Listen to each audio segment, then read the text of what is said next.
नमस्ते मित्रों, कथानिधि चैनल पर आपका बहुत बहुत स्वागत है। एक बार फिर एक बड़ी प्यारी सी कहानी लेकर आपके सामने प्रस्तुत हूँ। कहानी का नाम है उत्तरन। कहानी शुरू करते हैं। अगर आपको कहानी अच्छी लगी तो लाइक और मित्रों के साथ शेयर ज़रूर कीजिएगा। चैनल पर नए हैं तो चैनल को सब्सक्राइब भी ज़रूर कर लीजिएगा। तो चलिए कहानी शुरू करते हैं। भैया अमेरिका जाने वाले हैं, ये जानकर मैं फूला न समाया। भैया से भी ज़्यादा खुशी मुझे हुई थी। जानते हैं क्यों?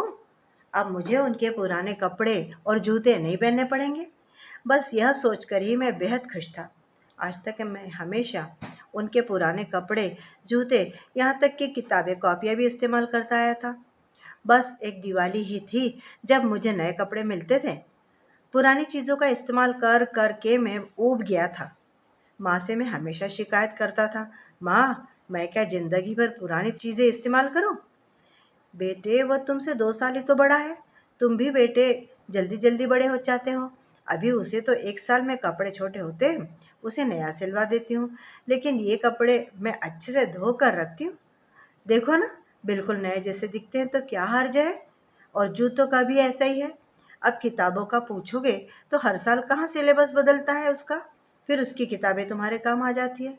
देखो बेटे, बाइंडिंग करके अच्छा कवर लगा कर देती हूँ तुम्हें, क्यों फिजूल का खर्च करना? मेरे अच्छा राजा बेटा है ना तू, तेरे लिए भी नई चीज़ें लाएंगे।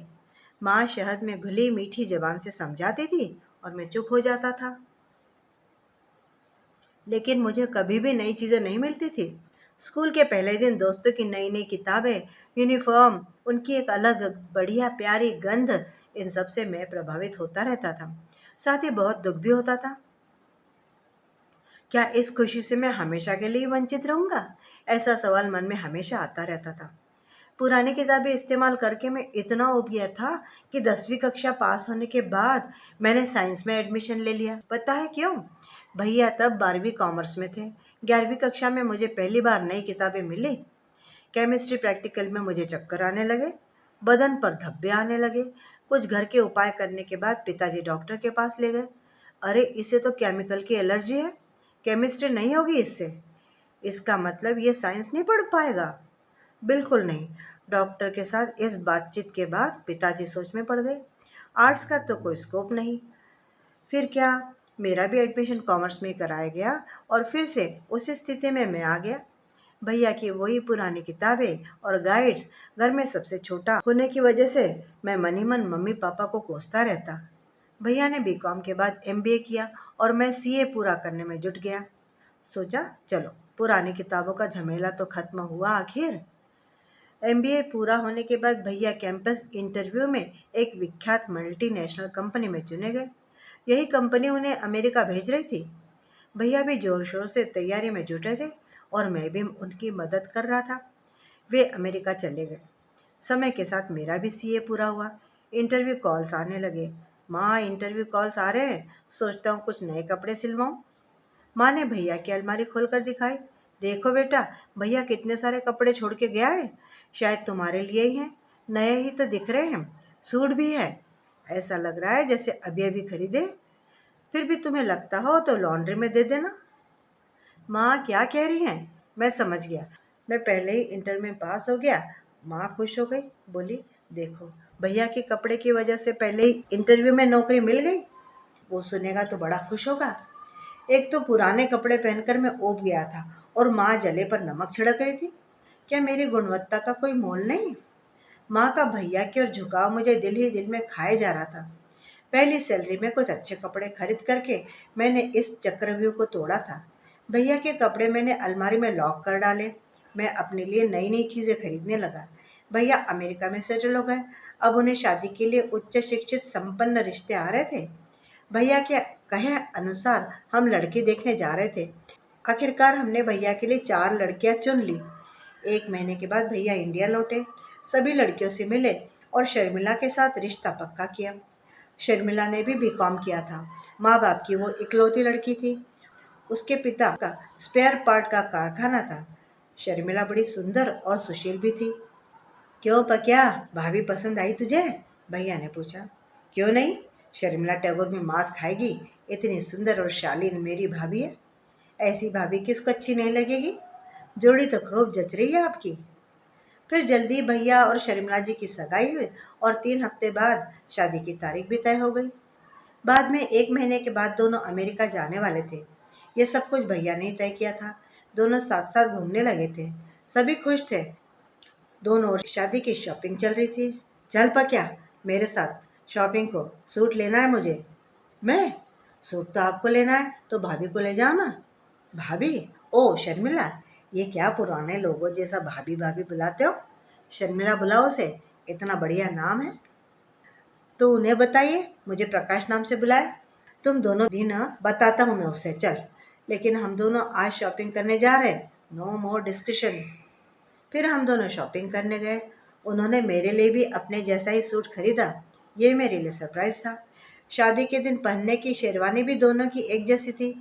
अरे भैया, शादी तुम्हारी है, मेरे लिए इन सब की क्या जरूरत है। अरे तेरी भी तो जल्दी शादी होगी, उस वक्त जल्दबाजी नहीं होनी चाहिए। लगता है जेब गर्म है आपकी। तो पूरी तैयारी के साथ आया हूँ। शर्मिला के लिए अमेरिकन डायमंड का सेट भी लेकर आया हूँ। मम्मी डैडी को भी शॉपिंग करवाने वाला हूँ। मेरे पुराने कपड़े तुझे पहनने पड़ते थे ना, चल आज मैं तुझे खुश कर देता हूँ। हमें कहाँ मालूम था कि ये खुशी 2 पल की ही है। भैया के लिए मेरे मन में कृतज्ञता थी। कितने बड़े दिल के हैं भैया, उन्हें पूरा सहकार्य देने का मैंने मन ही मन प्रण कर लिया। हम सब खुशी के 7वें आसमान पर थे, तब नियति हम पर हंस रही थी। शादी का नज़ारा तो पूछो ही मत। शर्मिला 16 श्रृंगार करके मंडप में आई थी। सबकी नज़रें उस पर ही टिकी थी। लड़की वालों ने शादी में किसी बात की कमी नहीं की। हम सब खुशी की लहर पर सवार थे।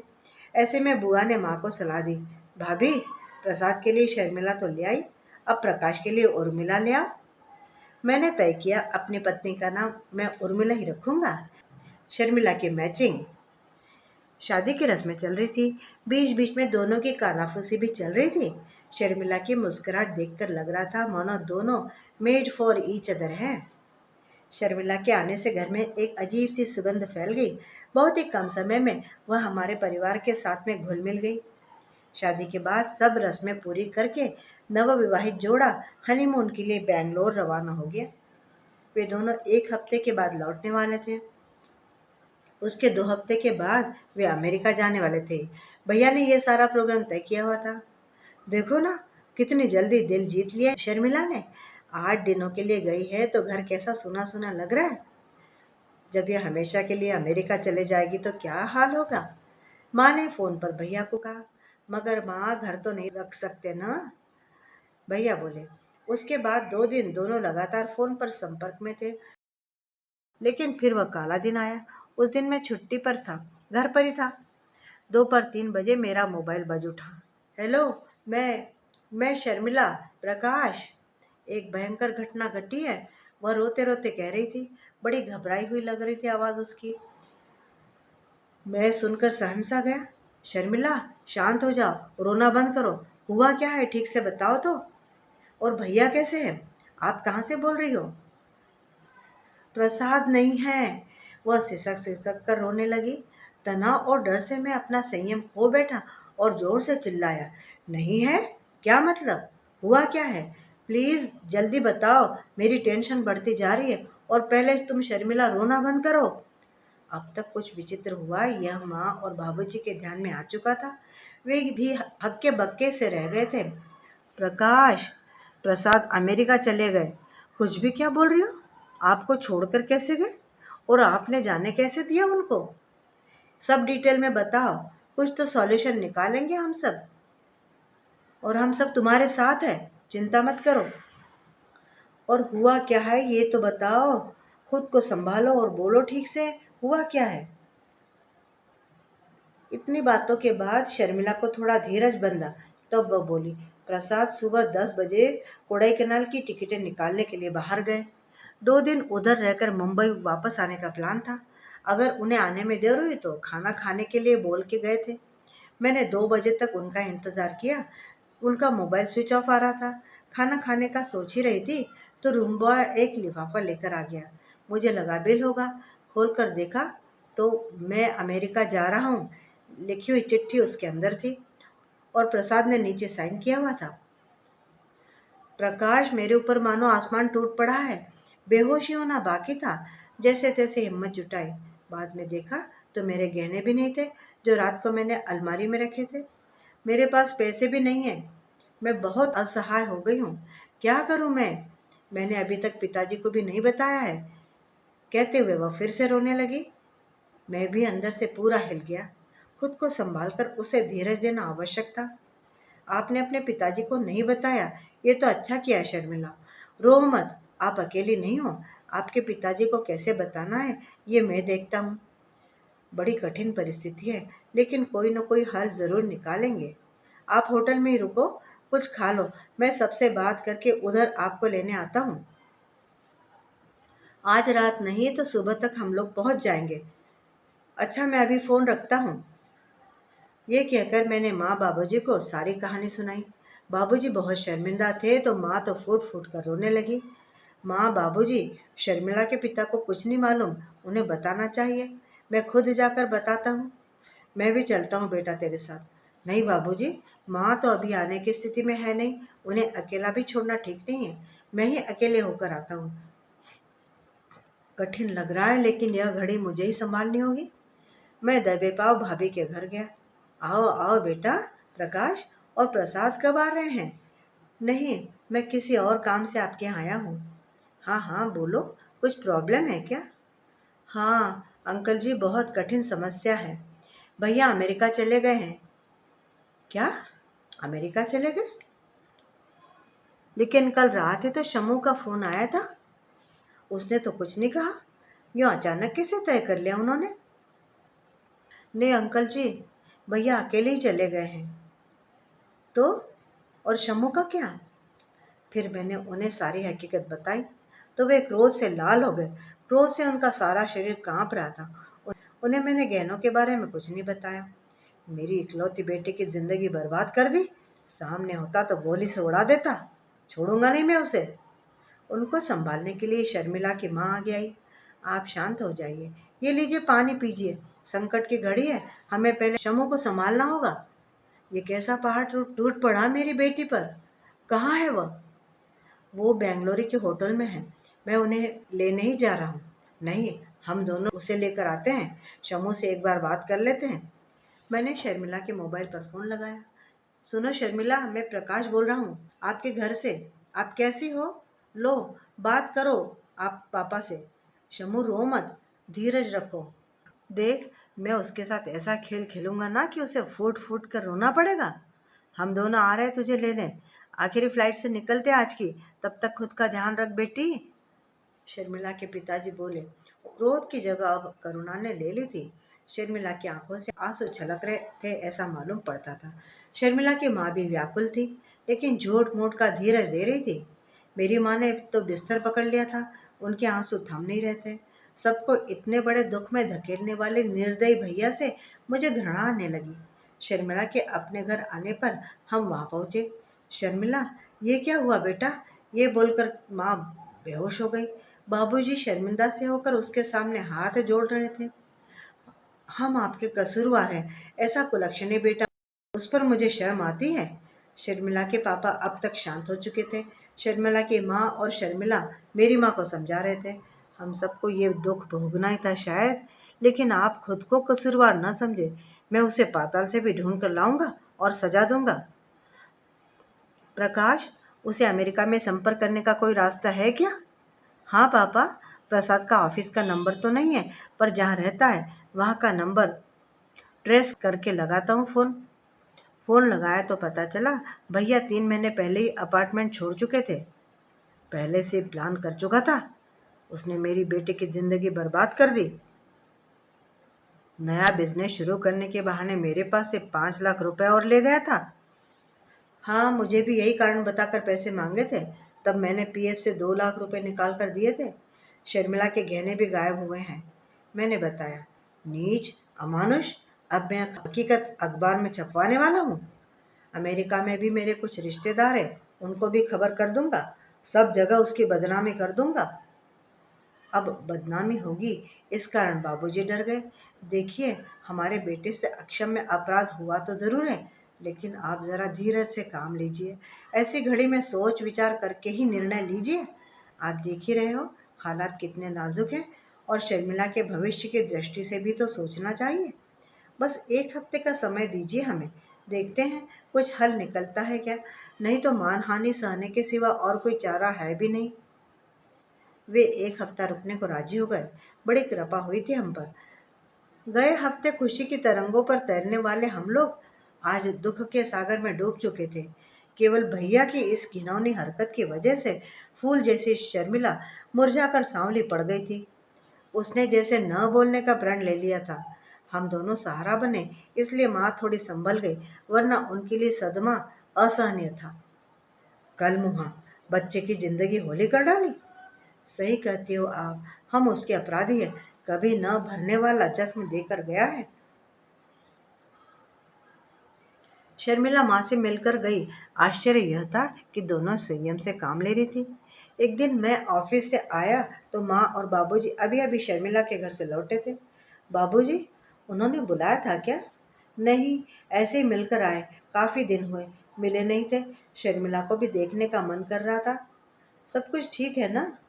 हाँ, ठीक ही कहना चाहिए, लेकिन भविष्य के बारे में सोचना भी तो ज़रूरी है। प्रकाश, तुम अभी-अभी आए हो ना? हाथ-पाँव धो आओ, मैं चाय बनाती हूँ, कुछ खा भी लो। मुझे माँ का यह बर्ताव अजीब लगा। चाय-नाश्ता हो गया, हम तीनों वहीं बैठकर बातें कर रहे थे। माँ मुझसे कुछ कहना चाहती थी, ऐसा महसूस कर रहा था, लेकिन वे बड़ी टेंशन में लग रही थी। माँ, क्या हुआ? कुछ कहना है क्या? बड़ी टेंशन में लग रही हो।